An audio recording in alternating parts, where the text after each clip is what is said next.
Looks like there's a message. Hi, Terry.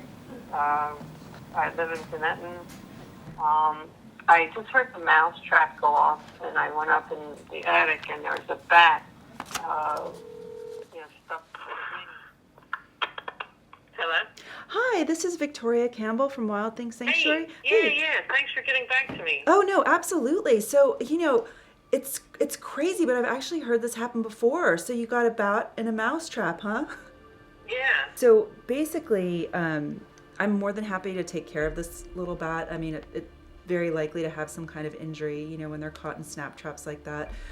Is it still in the snap trap? No, I took it. I put it in a plastic bag over it, and I put it in the container and released the trap over the container. So good for you. Now. Good for you. Thank you so much for doing that. No, good for you, because I've actually gotten bats with 2 mouse traps on them, and the people didn't take them off. So I really, really thank you for calling, but also thank you so much for making sure that was taken care of. Manhattan's about 30, 45 minutes away from Ithaca. Yeah, it depends on which way you go. Yes. Okay.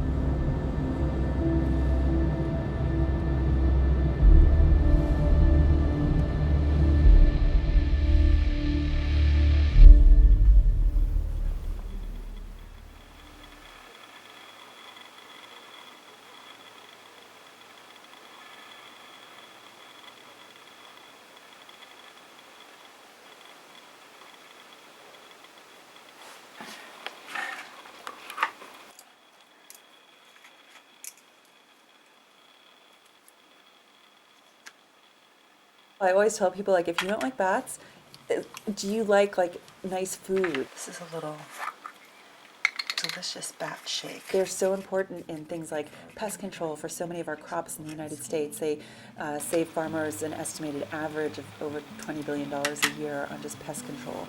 So, if they disappeared, our crops would be in trouble. Okay,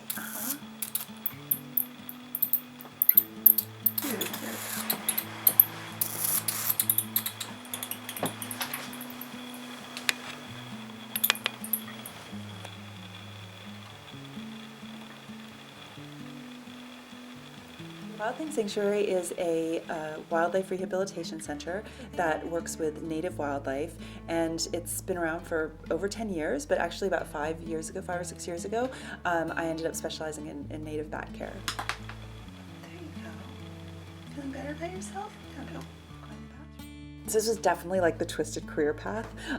It's, I always basically put out into the universe, I just want to help animals, so just where can I best do that? For many years I was in the science communication field. I actually worked in film and copy editing and that kind of thing for sort of science journalism, and then I went back to graduate school, studying sort of the evolution of the brain and culture in the animals, and then I basically was no, I still feel like I need to do something more to help animals.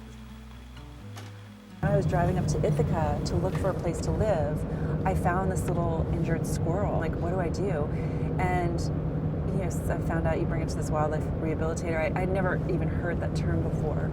And so, I drove to her house, and I went into her house, and she led me to this little room, and it was like a little chipmunk in recovery, a blue jay, and I was oh my gosh, this is so wonderful. So it's funny, when I started that drive to Ithaca, I was there to finish my grad school career, find a house, and by the time I arrived, it was I want to be a wildlife rehabilitator.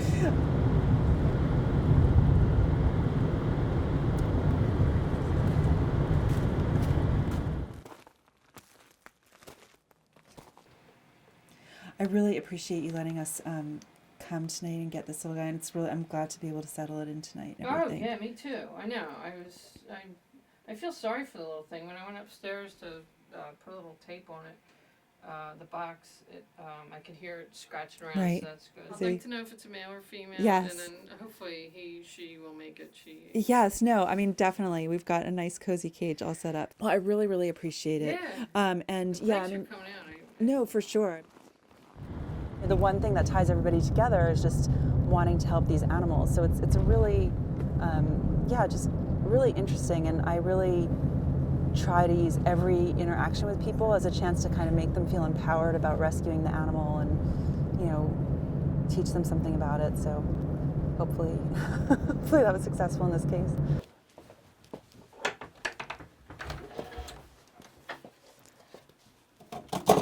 Got to set up a little cage for her. First.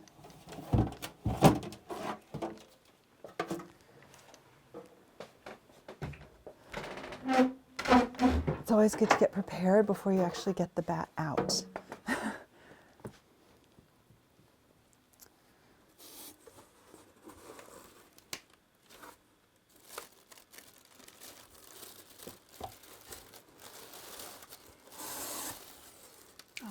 There you are. So, do you see the little bat in there? Hi, hon. Hi.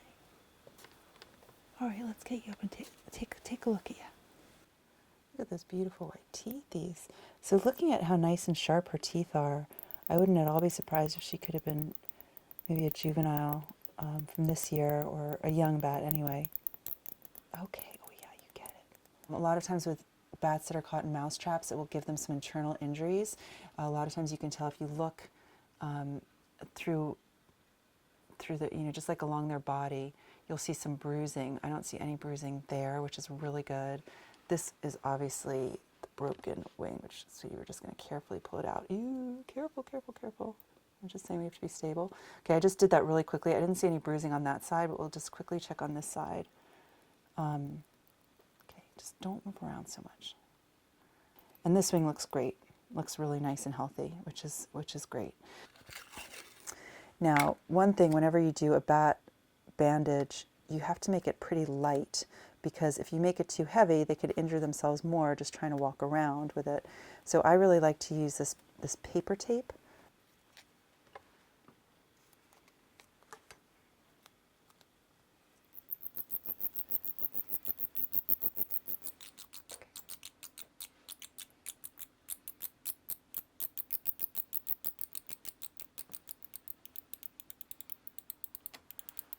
Again, this is just like a temporary thing, just because we don't want this to keep twisting around.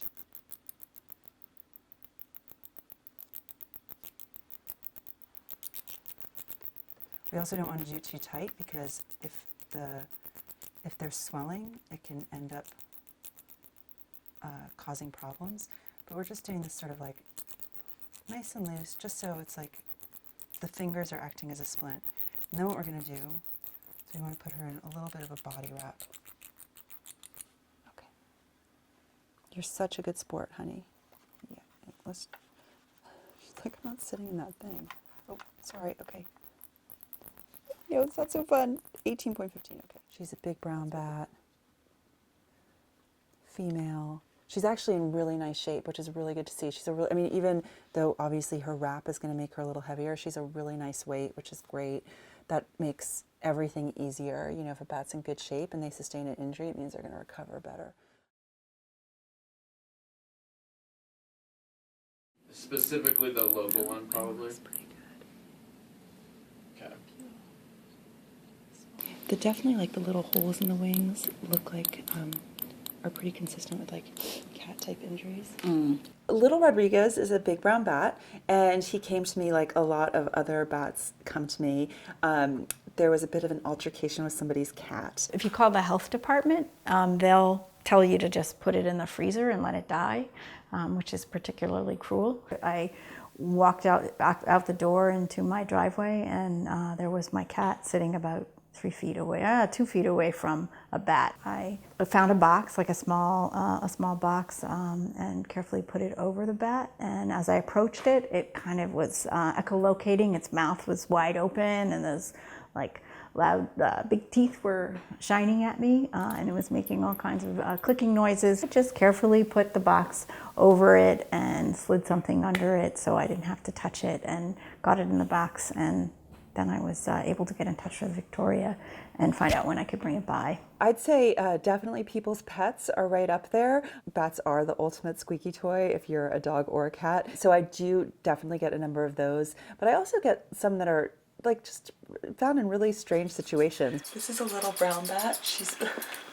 very vocal, and she loves her little cozy. Okay, Missy, I'm so sorry to bother you. Come here.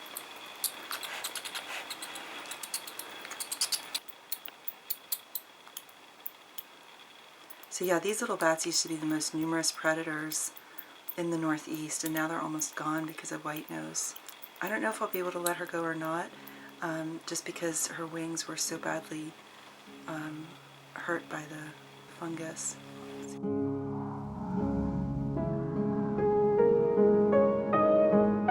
White nose syndrome, it almost gives me like the creeps every time I talk about it.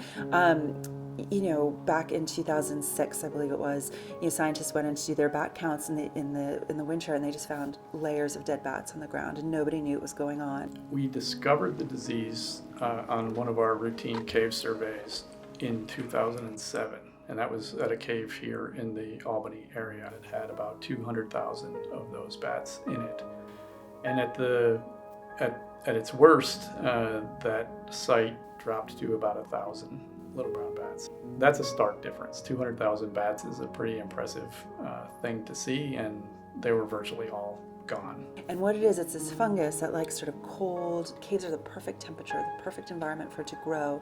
And so it basically starts growing in these caves, and it almost grows on the bats just like their substrate, like it just grows on top of them. One of the main impacts of the disease is that it causes the bats to wake up from their hibernation.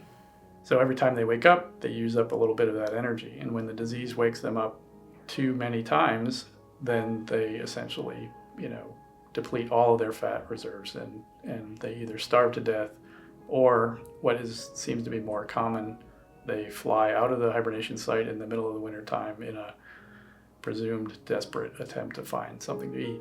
The fact that the disease is spreading is undoubtedly going to result in significant fatalities of bats in new locations as it spreads across North America.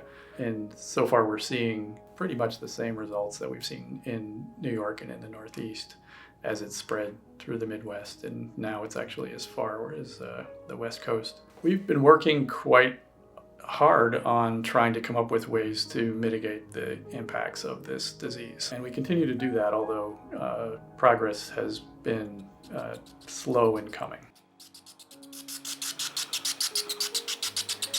But you see, you can see her wings are torn. What white nose will do sometimes is, even if the bat survives it, the body just mounts a whole inflammatory response, which can end up destroying the wings. They're not just being hit with white nose, but there's a few other avenues that are really putting them in trouble. First of all, habitat loss. That's a big one for almost all native wildlife. But a lot of bat species, they roost in trees during the summer. Those are really important habitat for their maternity colonies and that kind of thing.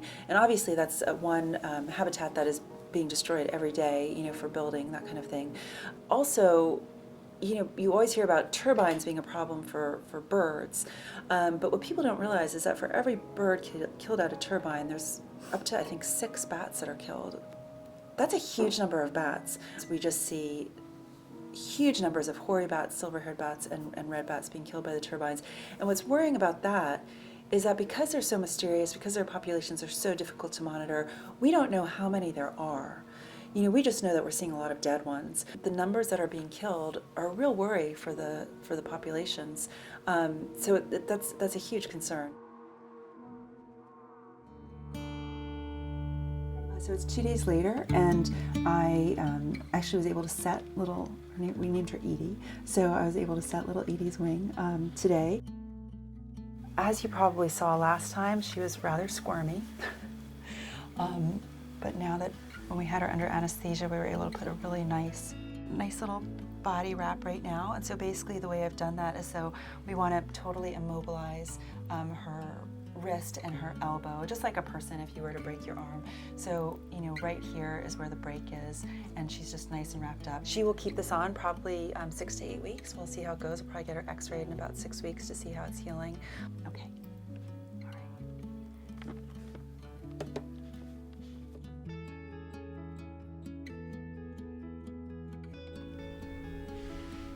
How are you feeling, huh? She's definitely, she's been really alert and seems like she's been doing well the whole time, but she's had some issues with eating, which can indicate some kind of discomfort or pain or infection. So I've sort of given her a slightly stronger antibiotic and that kind of thing, and she seems to be pulling out of it now, which is really good.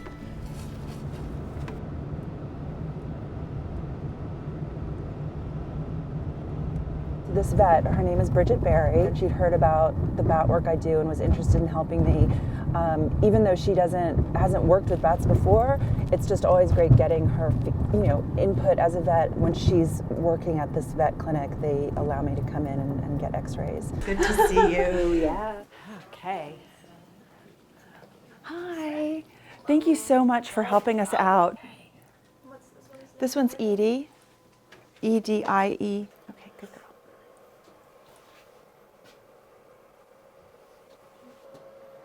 I think that's perfect. That's good. Yep. Oh wow, Okay. that looks really good. Wow, that looks great. It looks like there might be like a little displacement there. Once we get it, maybe. Yeah, I mean, I think that looks pretty good.